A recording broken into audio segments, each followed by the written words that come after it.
Today we're going to be having a discussion about what models each faction in 40k should get next.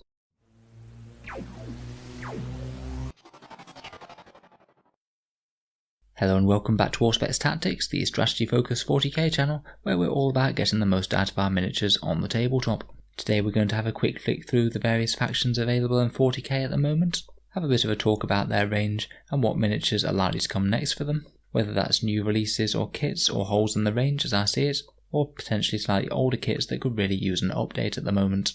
Games Workshop releases and sells an enormous amount of models, and the range of miniatures that they stock are absolutely huge. This means that they already have quite a big job trying to keep most of the range updated, and it means that at any one time a lot of it is likely to be very old indeed. I think they have to weigh this up against releasing new kits, as I think that most people are more interested in new miniatures, and I suspect that they sell better seeing as they aren't just trying to replace something that came before them. They only have a finite amount of resources that they can put into each army, so I imagine their releases schedule has to be a quite tough choice between do I release X for this faction, or do I release this one that might do better for this faction. I think it's one of the reasons why the Space Marine range has snowballed quite so big, because they're the most popular army, so if they release more Space Marine things, then they get more sales, and it's sort of a self-fulfilling prophecy.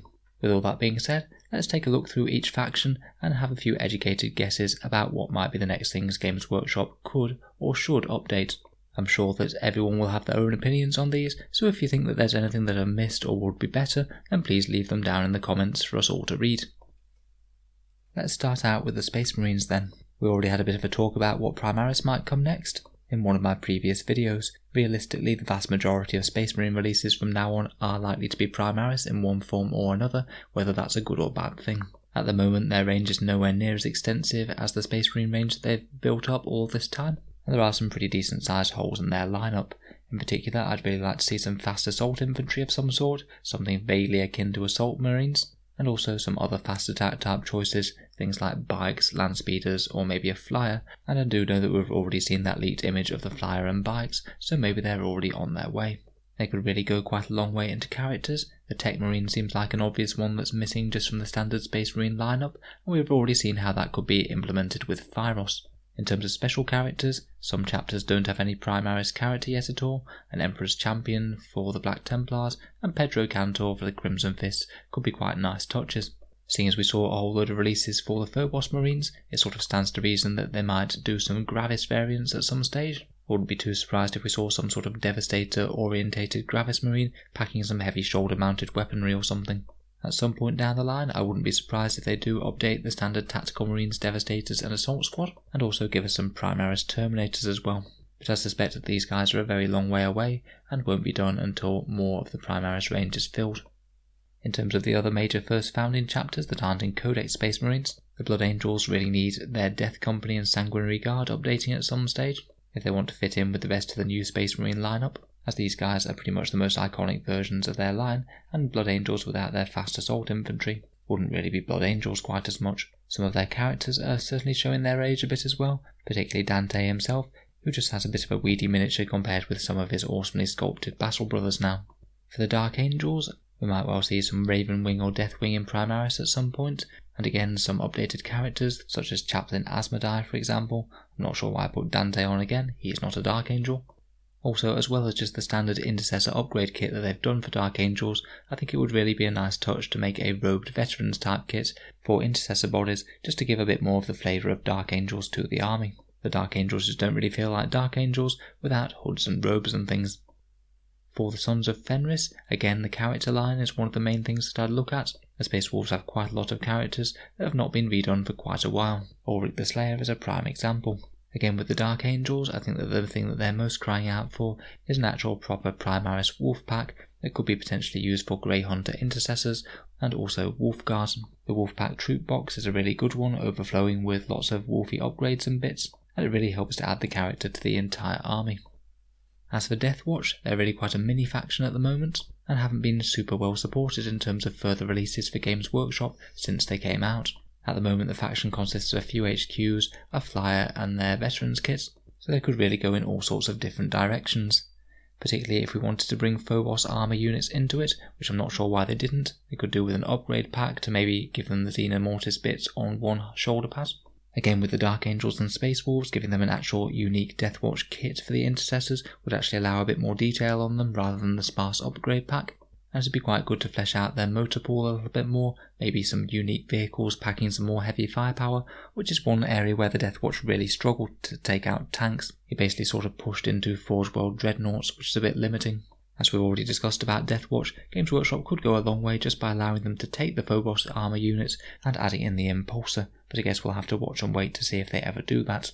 Finally, for our friends in Power Armour, we have the Grey Knights, who again haven't seen a ton of new miniatures. I believe their last one was Grandmaster Voldus. If everything is going Primaris, then it stands to reason that at some stage their core Strike Squad box and maybe their Terminators will also need an upgrade. A couple of unique generic characters could also help as well. A unique Librarian for Grey Knights could look very good, and some of their oldest miniatures are Captain Stern and the standard Brother Captain, both of whom could do with a nice shiny plastic kit. I feel like Games Workshop does have their work cut out to get through Blood Angels, Dark Angels, Space Wolves, Deathwatch and Grey Knights, all with Primaris models, when they haven't really got round to updating the core choices yet. It could be a very long time before we see these unique kits fleshed out in the same sort of detail that they have at the moment. Moving on, let's talk about the other Imperial factions. First of all, we have Sisters of Battle, who are a pretty recent release, and they're already a fairly comprehensive range. To give credit where it's due, I think Games Workshop really did well to release an entire fully functioning army all in one go, compared with some of the smaller releases that things like Harlequins, Deathwatch or Custodes got. I'd quite like to see a Canoness with a jump pack added back in, seeing as that's a pretty iconic choice on their Seraphim. A Flyer is missing from the range if they want to have their own, and it'd be quite nice to expand their motor pool a bit, besides just the standard Immolators and Exorcists. I do feel like their infantry are fairly well covered at the moment though, with quite a lot of decent options. When we turn to the Imperial Guard or Astra Militarum, there really are a whole ton of options that Games Workshop could go down. Besides Space Marines, I believe that the Astra Militarum have the largest range out of any of 40k, and despite all the love that they've clearly had in the past, Games Workshop really hasn't been doing very much with them in the past few years. They axed a lot of the Metal Regiment models in fairly recent years, and it would be really good to see a new plastic kit that could maybe do dual build with things like Valhallans or Vostroyans or things like that. You wouldn't need all that much difference, maybe just some greatcoats and some different head swaps, and you could quite easily get the feel of a lot of different regiments. Having said that, the venerable Cadian and Catachan boxes are also kind of showing their age now. It's not quite as refined as some of the choices that they have now, with the ridiculous bulging muscles of the Catachans and the fairly simplistic sci-fi Cadians. I wouldn't think that they necessarily need to be massively changed in any big way, but the details could do with being a bit more crisp, and having the different special and heavy weapon options inside the box could be pretty handy too. In terms of other options, there's plenty more there. They could reintroduce Rough Riders and get some cavalry on the go. I think that these would do pretty well, to be honest, seeing as how many people buy the Death Riders of Krieg from Forge World and really like the models, despite the fact that they cost something like £16 a model or something daft. I honestly think that the Rough Riders really fit the Guard aesthetic of bizarrely outdated World War I tactics to take on the horrors of the 41st millennium. There's any number of Forge World choices. They could commute to plastic if they really wanted to. They had the Griffin in the Codex at one point, and that's no longer sold by Forge World, I believe. If they ever redid the Basilisk, they could make it as a dual build option perhaps, and getting a proper veterans kit at some stage, maybe with options for things like carapace armour and camo cloaks and things that were taken away a while back, would also be pretty nice. If we move on to the Adeptus Mechanicus now, it's sort of a little bit pointless to speculate what they might be getting, because we already know that it's a flyer, some fire-breathing cavalry, and those nice bat-winged jump infantry. This is really starting to make them feel like a more fleshed out army now, along with their fairly recent acquisition of that hovercraft tank and transport vehicle. I think it helps to flesh out the Skitarii side of them a bit more. Maybe some more servitors or other automata similar to 30k could be used. It'd be pretty interesting to see some variants on those Castellan robots. Otherwise, some more named characters would certainly be interesting as well. They only have the one in Call at the moment, so it'd be great to see some more named characters for tech priests and things. If they did want to get a whole load of new models all at once, then they could just port some of the 30k rules to 40k, which hopefully they might do with these new Forge World books that they're writing. For the Talons of the Emperor, the Adeptus Custodes and the Sisters of Silence, at the moment they're kind of a shell of a range. They have the infantry, some characters and jet bikes, and the Sisters of Silence kit themselves. But really, unless you go delving into the Forge World range for things like this very nice Caladius grav tank, then they don't really have the biggest ton of options. It'd be nice to see Games Workshop themselves make some Custodes, dreadnoughts, tanks and maybe dropships as well. It was kind of interesting to see where they might go without treading on Forge World's toes. The Forge-World Jump Infantry also seemed like a logical choice, so I don't know whether Games Workshop might make their own version at some stage. In terms of the Sisters of Silence, seeing as at the moment they're only just one troops choice, they could probably use an HQ or two at the very least, and maybe either some variant infantry or a vehicle to help them really be half of the Talons of the Emperor range, rather than just be one unit in an otherwise Custodes Codex. The Imperial Knights saw their range expanded greatly with the release of the Domager and Armiger class Knights.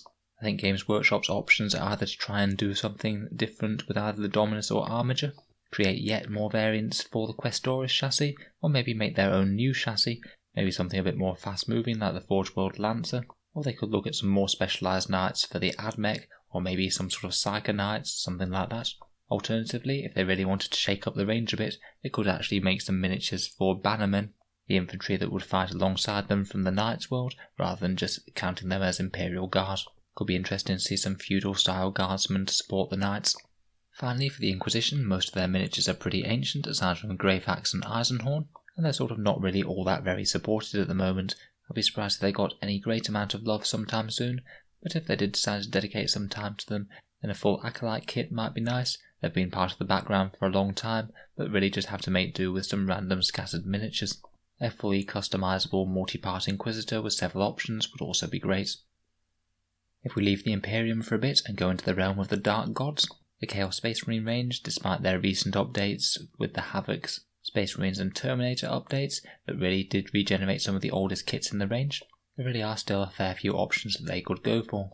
They have released those Obliterators, but they seem to be monopose and only available in the Start Collecting box at the moment. It'd be quite good to see a multi-part kit for Obliterators and Mutilators, and I feel like that might sell pretty well. It's a bit of a joke that they haven't really released a fully functioning Cultist kit since the ones that came out in Dark Vengeance last edition. To my knowledge, I think that the only place that you can buy Cultists is in the 5 model Monopose box, which doesn't contain the vast majority of the sculpts. Seeing as they're one of the core troops choices of the Codex, it would be great to actually have a proper box for these. It honestly wouldn't have to be anything particularly fancy, they'd just have to reprint some of the things that they did in Dark Vengeance. I suspect the main reason that they haven't done it is because they'd have to redesign a new mould for these. It really is a bit of a shame that they've languished without being able to be used properly for quite a while. Some of the other really old kits are a couple of the Cult Marines, the Khorne Berserkers and Noise Marines. Both of these are drastically showing their age now and are woefully in need of an update, though I suspect it might not happen until we see either a World Eaters or Emperor's Children Codex.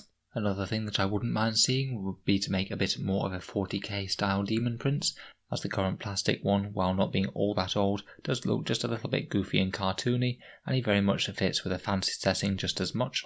It'd be quite nice to see a little bit more technology on show from the Space Marine that he used to be.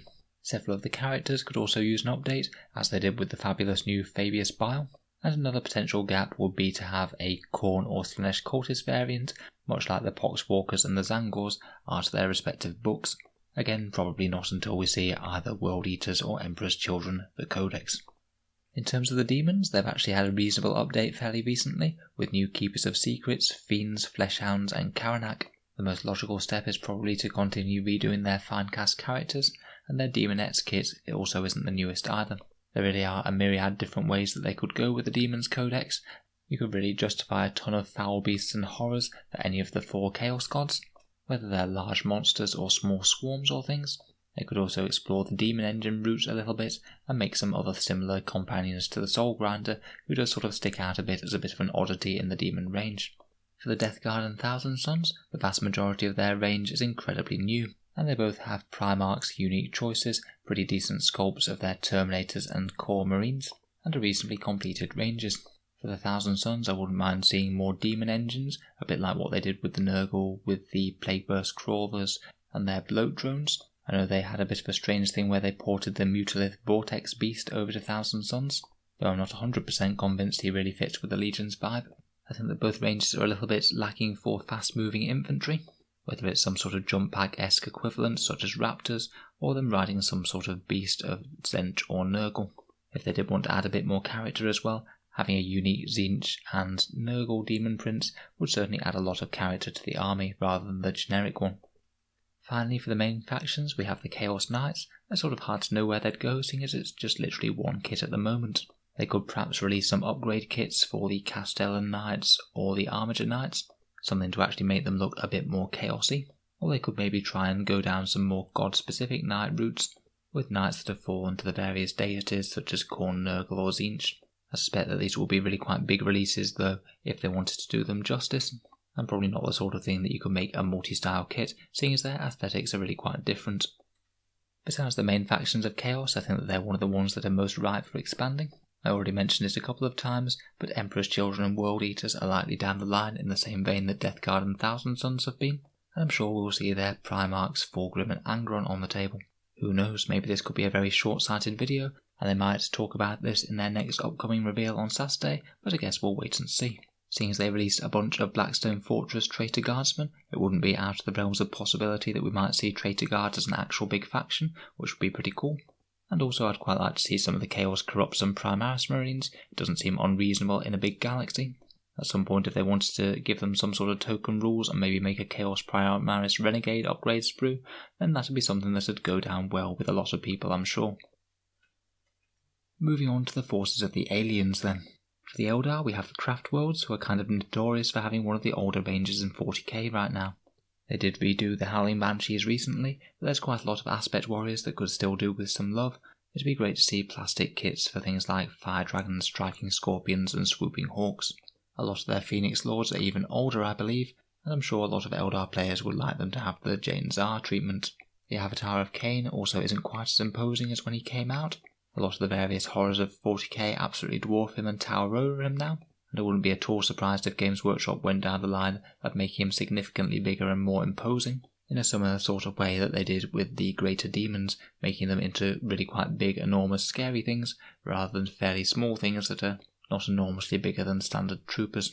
Finally, I think that Guardians and Storm Guardians are well worth an update, seeing as they're another absolutely ancient kit, and the way that you have to buy or build Storm Guardians if you buy them through Games Workshop is pretty daft at the moment. You have to buy an already fairly expensive Guardian kit, and then add on a fairly expensive Storm Guardian kit to that, and it's just a bit of a joke compared with having all of the options in one box. For their Dark Kin, I think that the Dark Eldar would really quite like to see some Lieutenant or Dracon type HQs for each of their sub-factions. Just literally from an army construction point of view, they're limited with the Archon for the Cabalites, the Succubus for the Cabals, and the Homunculus from the Covens. If they each had a different HQ choice, then it could be a lot easier to field one army of these, particularly as they're split up army construction wise at the moment. I'm sure that Dark Eldar would love to see lots of Eldar special characters added back in, things like Astrobel Vect, Lady Malice and Duke Slissus. A lot of these had rules but no official miniature, and it really doesn't make sense to have Vect have no miniature at all, seeing as he's really quite a potent character in the Dark Eldar backstory, and he's famed for having his very scary Days of Destruction, from which he commands the battlefield. Finally, and I forgot to write it down, but I think that the Mandrake kit could also really use an upgrade. Those things with their blades just seem to get very, very warped in the Finecast, and tend to be pretty scrappy looking models for how much you pay for them. Next up are the Harlequins, the Eldar army that Games Workshop created and then never really did anything with since. I know they are getting a special character technically, but it looks like that their role is a bodyguard for Ephrael Stern, the Demonofuge person, and we don't even know yet if we'll be able to field that new character in their own army. In any case, the Harlequins could just use some extra units to flesh out their army and make it feel a bit more like a full faction as opposed to just an allied force. Things like jump infantry could be great, heavier firepower from somewhere, and maybe some sort of avatar of the Laughing God could put him a bit more alongside Cain and Enid on the battlefield. To be honest, basically any releases would help them out a bit. Next up we have the Necrons. Again, most of their range was redone all at once, with a few notable exceptions such as Necron Warriors, the Monolith, and the Destroyers and Heavy Destroyers. Any of these could be a prime target for a remake, and when they do, they could certainly add some different options to each kit. Having different monoliths to field would be great.